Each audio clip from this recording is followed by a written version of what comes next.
Yes, you. Quick question. Do you know this man on the screen? No, but I bet you ever heard these words. Unalienable rights, rule of law, the consent of the governed, limited government, right of revolution.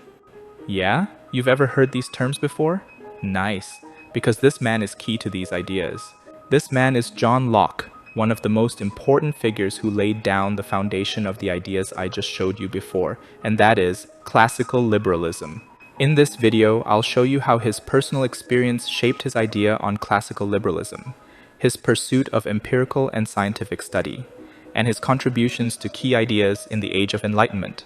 I made this video because, in a time of heightened political polarization, while we may see the world differently, every decent effort a reasonable person makes is based on a common goal, the pursuit of a better future for humanity. Learning from the past helps us avoid mistakes and protect that shared vision, showing us that wisdom is not just possible, it's within our reach.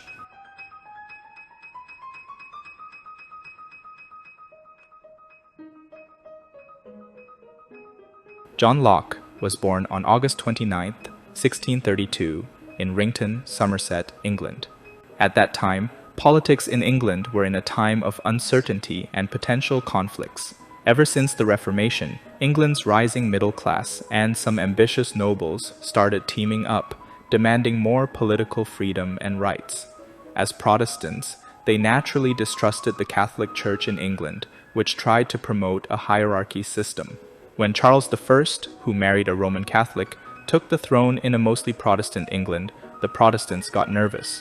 They worried that this king, with his authoritarian streak, might try to curtail the political freedom that Englishmen had enjoyed, and suppressing the religious freedom achieved by the Reformation movement, turning England into a land of obedient subjects under an absolute monarchy, instead of free citizens under the law of realm. On the other side, Catholic forces weren't exactly fans of the Protestant movement. From a religious perspective, they saw Protestants as heretics rebelling against the universal church, and the principle of personal interpretation of the Bible embedded in these Protestants threatened the very fabric of the Catholic hierarchy. From a political perspective, the Protestants' attempt for more parliamentary power and limits on the monarchy was seen by some Catholics as a direct attack on the divine right of kings and a serious challenge to the royal power. This growing conflict between Protestants and Catholics was the background of English society where Locke was born into. Understanding this makes it easier to see how Locke's personal experience shaped himself and his political theories. To be more comprehensive, let's take a look at what happened to England at that time. If you remember, just 3 years ago, in 1629, the King of England, Charles I, had dissolved Parliament after it passed the Petition of Right, as this act will limit the king's prerogative, the discretionary power of monarch to act without the need for approval from Parliament or other governing institutions. The king's action met ferocity of members in the House of Commons and some nobles. You see, the Parliament of England has some checks on the royal power, such as the power to raise tax, but the king decided to get rid of these constitutional limitations set by the tradition and the law. This action made the parliamentarians skeptical of the king's commitment to follow the political convention in England. In England, the monarch is not as powerful as you might think, compared to those in absolute monarchy. In fact, the royal power to raise revenue was limited by the parliament, which the king or queen must acquire the consent of the parliament, leading to a more collaborative form of governance in England. This limitation was firmly established through countless historical events and constitutional laws, such as the famous Magna Carta in 1215 and the Petition of Right in 1628. In such a time of uncertainty, Locke was born. His father was a country lawyer and a small landowner in Somerset. His father was sympathetic to the Parliament, and he also opposed absolute monarchy, which also influenced John Locke's attitude on limited government. It was the year of 1634, 2 years after Locke was born, the 6th year since Charles I dissolved the Parliament. To raise funds independently, Charles I imposed ship money. Normally, it was imposed on coastal towns for naval defense, but the king extended it to inland counties. It was considered as an illegal tax by the parliamentarians, exacerbating tensions between the king and the parliamentarians once more. It led to widespread legal challenges in England, and it contributed to the growing sense of constitutional crisis. John Locke's father was involved in local legal affairs, which means he would have been aware of grievances against such taxation already. This environment of legal and political conflicts likely influenced John Locke's awareness of issues related to governmental power and the rule of law. In England, the situation soon became worse, as the Royalists, or the Cavaliers, and their opponents, the Roundheads, largely formed by parliamentarians, intensified their conflicts. In 1640, Charles I, after 11 years since the dissolution of Parliament, had to convene the Parliament to raise funds to sustain the war against Scottish revolts, or the Bishops' Wars.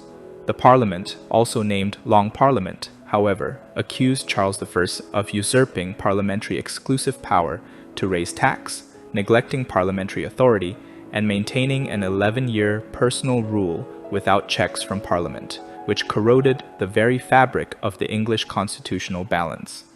Long Parliament soon passed the Triennial Act, announcing parliamentary privilege again and mandating the king summon Parliament at least once every 3 years. The act also nullified several tax policies made by Charles I and his supporters. Neither parliamentarians nor royalists could find it easy to compromise or step back. The tension between these two powers inexorably drove England into a brutal civil war.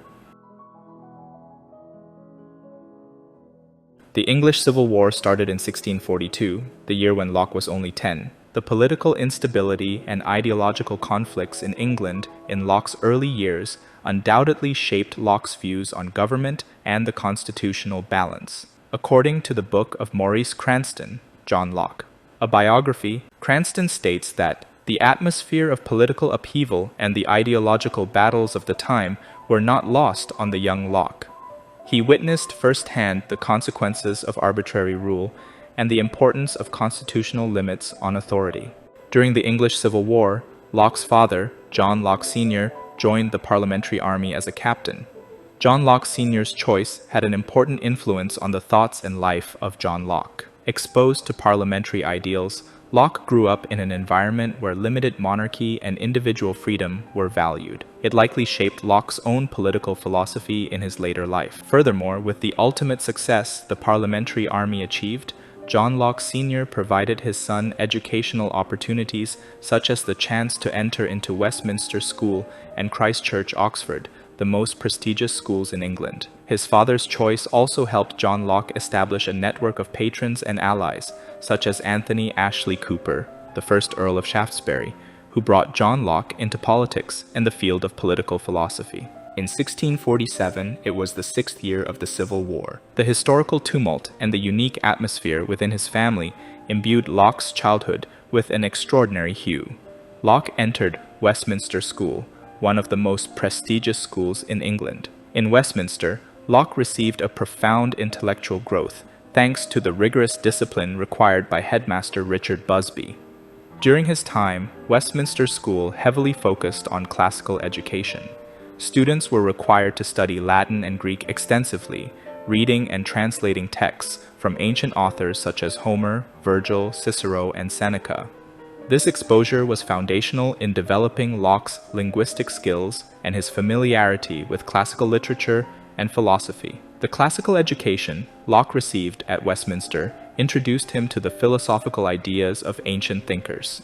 For instance, Aristotle's works, particularly his Nicomachean Ethics and Politics, were part of the standard curriculum and had a significant impact on Locke's development of ethical and political theories. The republicanism in Cicero's Republic also posed an influence over Locke, and particularly shaped his view over political philosophy in his second treatise. In 1652, 3 years after Oliver Cromwell executed King Charles I and established the Commonwealth, John Locke, in his age of 20, entered Christ Church, Oxford.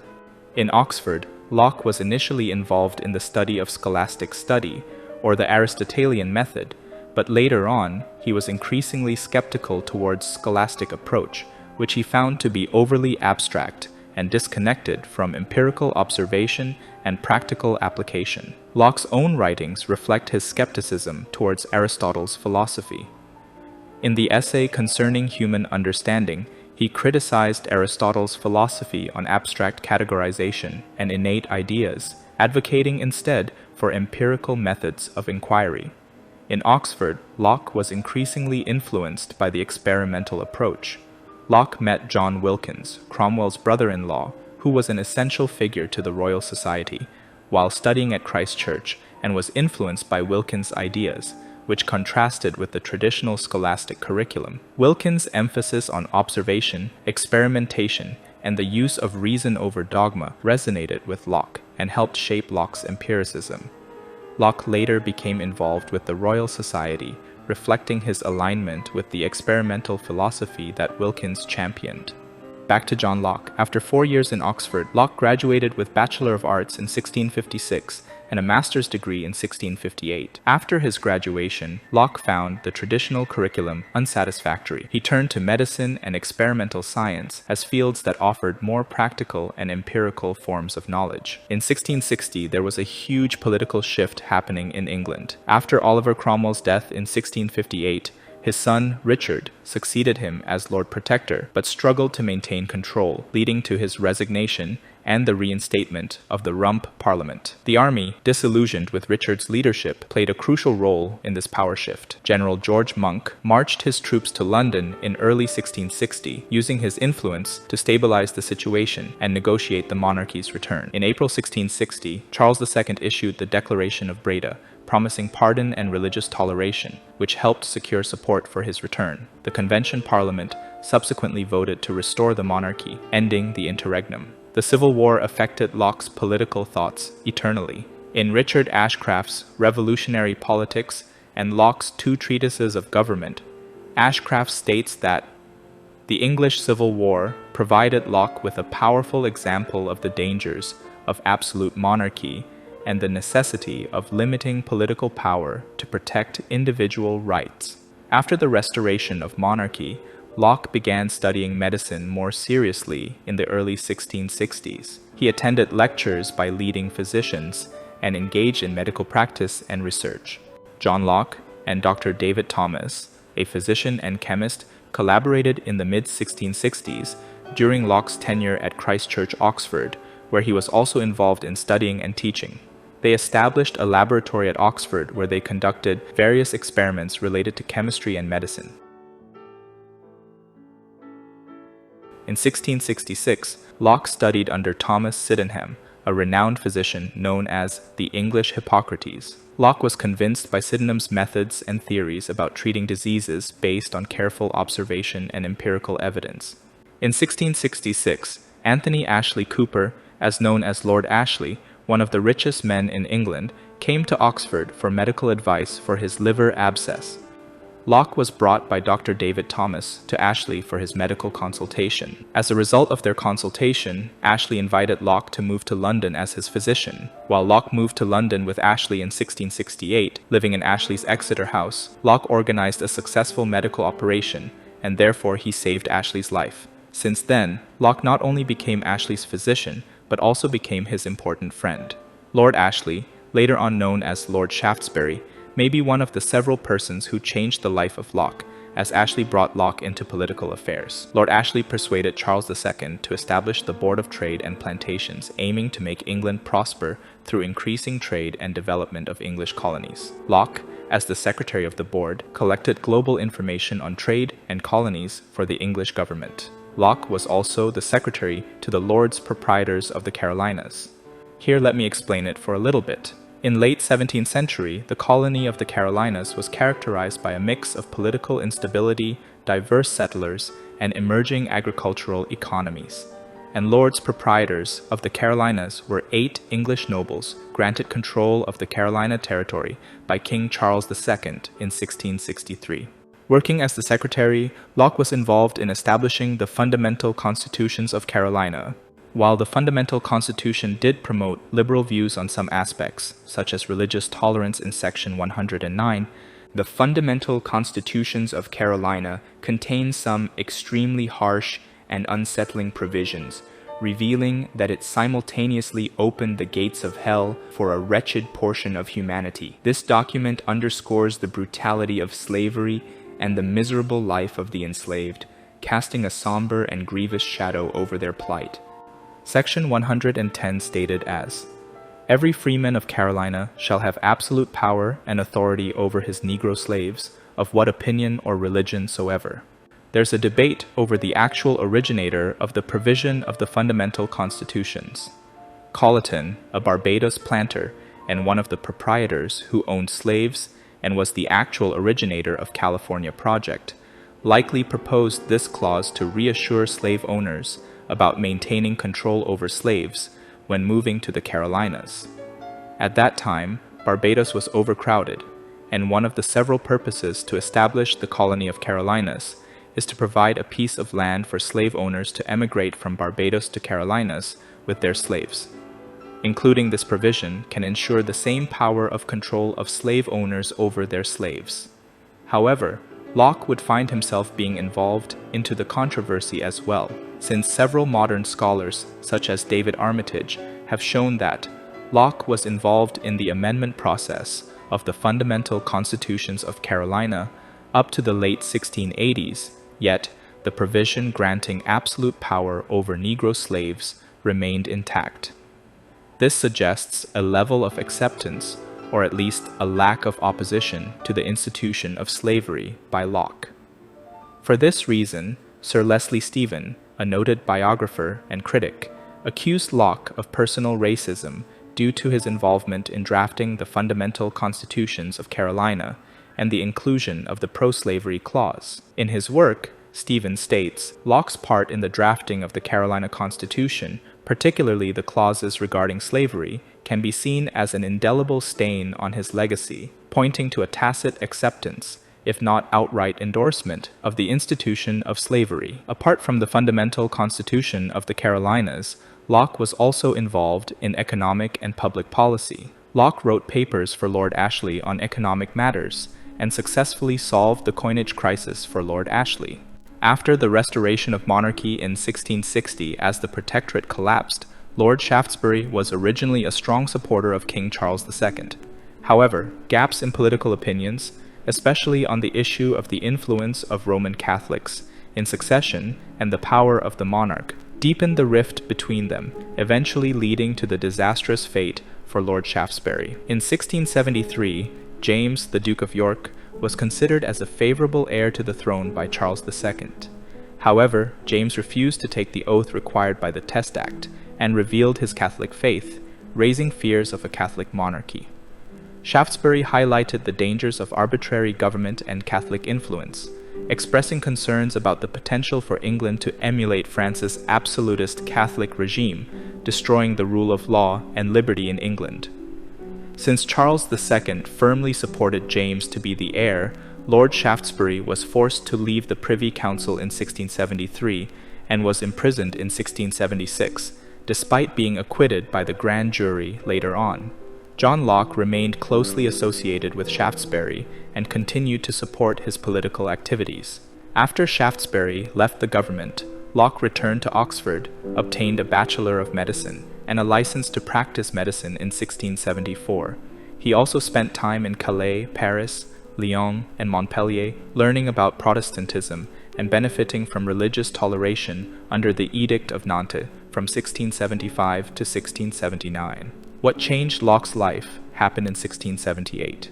You see, Lord Shaftesbury was acquitted after his first imprisonment in 1676 due to a lack of concrete evidence against him and significant public support.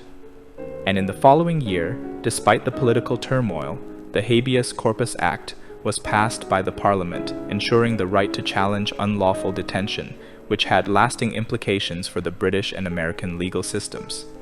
During the height of the Popish plot hysteria, here let me explain it for a little bit. The Popish plot was a fabricated tale of a Catholic conspiracy to assassinate Charles II in 1678, orchestrated by English clergyman Titus Oates. Parliament took the alleged threat extremely seriously, triggering a wave of anti-Catholic hysteria that swept across Britain. So, during the Popish plot hysteria, Shaftesbury exploited the situation to rally public and parliamentary support for the Exclusion Bill, which aimed to exclude James, the Duke of York, from succession. Successive parliaments introduced exclusion bills, but each was dissolved by Charles II before any bill could pass. It was called the exclusion crisis.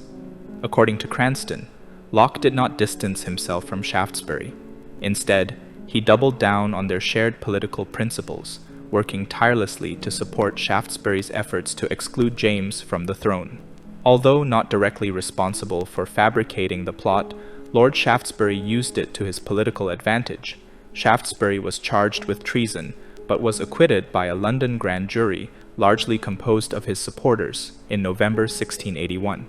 Despite the acquittal, his political influence was significantly diminished. He fled to Holland in 1682 and ultimately died in January 1683. The exclusion crisis also influenced Locke's political thought, as John Donne expresses in his work, Locke, a very short introduction. The political turbulence of the exclusion crisis profoundly shaped Locke's views on government and individual rights, solidifying his opposition to absolute monarchy. In 1683, a failed conspiracy to assassinate Charles II and James, Duke of York, further isolated the Whigs. It is called the Rye House Plot. The plotters planned to ambush the royal party on their return journey from horse races in Newmarket to Westminster on April 1, 1683. However, a major fire in Newmarket on March 22 destroyed half the town, leading to the cancellation of the races and an early return to London by the king and the duke, thus thwarting the planned attack. John Locke was soon accused of being involved in the plot against the king and the heir. There is no concrete evidence that Locke was directly involved in planning or executing the Rye House plot. However, he was closely associated with several key figures implicated in the conspiracy, such as Lord Shaftesbury and other Whigs who opposed the succession of the Catholic Duke of York. Following the discovery of the plot, Locke chose to be in exile in Holland in the autumn of 1683. This move has been interpreted by some historians as an indication of his possible awareness of the plot and a desire to avoid persecution. Locke remained in Holland for several years, during which he continued his intellectual work and maintained connections with English political exiles. John Locke's involvement in the Rye House plot is a subject of historical debate. Ashcraft argues that Locke was deeply involved with the Whig opposition and had knowledge of the Rye House plot. His close association with Shaftesbury and other key figures of the Whig party placed him at the center of these political machinations. After noticing the Rye House plot, Locke's exile to Holland was not merely a matter of personal safety, but was also a strategic move to avoid arrest and prosecution due to his involvement in the Whig opposition and his knowledge of the Rye House plot. Another author, David Wootton, in his work, he describes that Locke's decision to flee to Holland can be seen as a prudent precautionary measure in light of the increasing danger posed by his political associations. This move allowed him to continue his intellectual work without the immediate threat of arrest.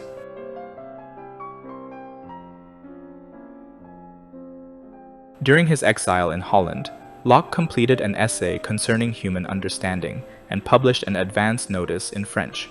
He also published Epistola de Tolerantia, a letter concerning toleration, in Latin. Locke was also associated with English revolutionaries in exile. The English government attempted to extradite him but failed, and Locke's studentship at Oxford was revoked. In 1685, Charles II died, succeeded by James II, the Duke of York, who faced a failed rebellion led by the Duke of Monmouth.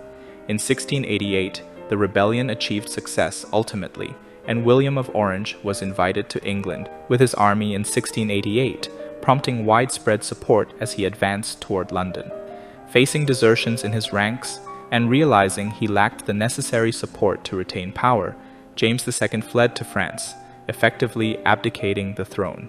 Parliament then declared the throne vacant and offered it jointly to William and Mary, James's Protestant daughter, marking the peaceful transition of power and the establishment of a constitutional monarchy, known as the famous event in Europe as Glorious Revolution, marking the beginning of parliamentary sovereignty and the establishment of constitutional monarchy after the Bill of Rights was passed by the Parliament. In 1689, Locke returned to England in February and published 2 treatises of the government. Written in the context of the exclusion crisis, two treatises of the government, especially the second treatise, represents the core of Locke's political thoughts. This work became foundational for modern liberal democracy. Locke emphasizes the natural rights of individuals to life, liberty, and property. Stated in his second treatise, the state of nature has a law of nature to govern it, which obliges everyone, and reason, which is that law, teaches all mankind, who will but consult it, that being all equal and independent, no one ought to harm another in his life, health, liberty, or possessions. Locke argues that legitimate government is based on the consent of the governed and exists primarily to protect these unalienable rights. Stated in his work, men being, as has been said, by nature, all free, equal, and independent, no one can be put out of this estate and subjected to the political power of another without his own consent. The only way whereby anyone divests himself of his natural liberty and puts on the bonds of civil society is by agreeing with other men to join and unite into a community for their comfortable, safe, and peaceable living one amongst another, in a secure enjoyment of their properties, and a greater security against any that are not of it. Locke further asserts that when a government fails to safeguard these rights and continues to usurp or to be tyrannical, firmly indicating it devolved into a government of man and of violence, the government starts a state of war with its people, where the people have no place on earth to appeal for correcting wrongdoings and for peace. The people have their right to appeal to heaven, the right to revolution, until they successfully establish a government of law and of peace. This is just a short introduction to the second treatise on civil government. If you want to learn more about natural rights, labor and property, establishment of a civil government and people's right to revolution, and many more, please let me know in the comments. I'll make a video explaining the second treatise further on. Locke had met Damaris Cudworth in 1682 and developed a close intellectual and romantic relationship with her. During Locke's exile, Damaris married Sir Francis. After Locke returned to England, he lived with Sir Francis and Lady Masham, Damaris Cudworth, at their home. Lady Masham was the daughter of philosopher Ralph Cudworth and was a philosopher herself. Locke and Lady Masham maintained a strong friendship and intellectual companionship until his death. John Locke served in the government again after he returned from exile. He helped revive the Board of Trade in 1696 and served as its most influential member until 1700. The board addressed issues such as the Irish wool trade, suppression of piracy, treatment of the poor in England, and colonial governance. Locke suffered from asthma, which limited his ability to stay in London, restricting him to the city only during the warmer months, forcing him to retire from the Board of Trade in 1700. He spent his remaining years in retirement at Oates with Sir Francis and Lady Masham. Eventually, Locke faced his death on Sunday, October 28, 1704. John Locke, throughout his life, has devoted himself to one essential endeavor: formulating the idea of a limited, responsible government. Influenced by his father, who instilled a skepticism of monarchs' excessive power violating constitutional traditions, Locke learned from the Civil War the disastrous consequences of lacking a responsible and constitutional government. The exile of his friend, Lord Shaftesbury, and his own subsequent exile taught him the importance of relying on the cold law and constitution rather than the ruler's passionate and uncertain personal qualities. Throughout his life, Locke clarified the concept of constitutionalism and learned it from his experiences. John Locke and his works and thoughts inspired philosophers worldwide, such as Thomas Jefferson, Montesquieu, Immanuel Kant, James Madison, John Stuart Mill, Hamilton, Jean-Jacques Rousseau, and Tocqueville. Together, they revived and developed the principle of republicanism with the idea of civil liberty and political freedom, dormant for countless years since the collapse of Roman republicanism, which Cicero and Cato devoted their lives to preserve. A principle, developed in the Enlightenment, people fought hard to defend in World War II, and is finally considered as a common sense today. And that, Locke's legacy on political philosophy, if you guys are interested, will be our next video. It's near the end of this video. I hope we can review ourselves from time to time. We're staying calm and open-minded, even in the face of disagreement, is vital for humanity. At least, under most circumstances, maybe people disagree upon means, but not ends.